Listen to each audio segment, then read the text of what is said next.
5 estudiantes del Instituto Paraguayo de Telecomunicaciones de la ciudad de Luque se intoxicaron tras consumir pastelillos o también llamados cupcakes de miel, pero cuyo ingrediente también era la marihuana. Se intoxicaron, fueron llevados hasta el hospital de traumas, luego por fortuna fueron dados de alta rápidamente. Ahora la policía está investigando de dónde consiguieron los estudiantes esta droga y hoy los padres se reunieron también con las autoridades. Ricardo, contanos más, por favor, adelante.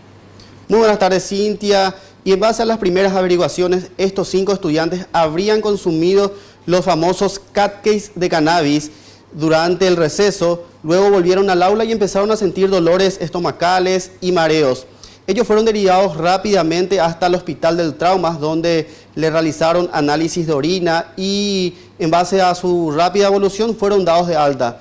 Hay que decir que estos resultados arrojaron efectivamente de que ellos consumieron marihuana.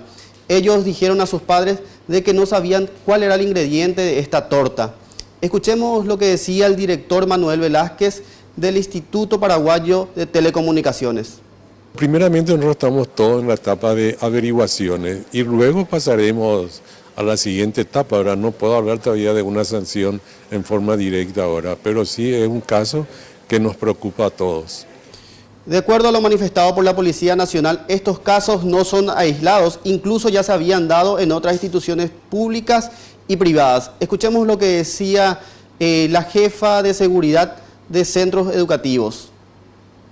Lo que sí encontramos de que aquí hay chicos que están involucrados en un hecho de droga, ¿verdad?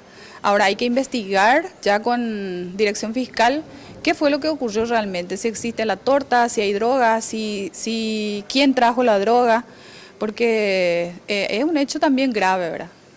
La unidad fiscal número 4 de la ciudad de Luque ya se encuentra investigando de dónde sacaron esta droga. Estos chicos podrían ser imputados. Por mi parte es todo, Cintia, volvemos contigo. Bueno, muchísimas gracias, Ricardo, por este reporte y recordemos, hay que tener presente, especialmente los padres y por supuesto los adolescentes, que ya pueden ser imputados aquellas personas que tengan ya 14 años de edad. ¿Sí?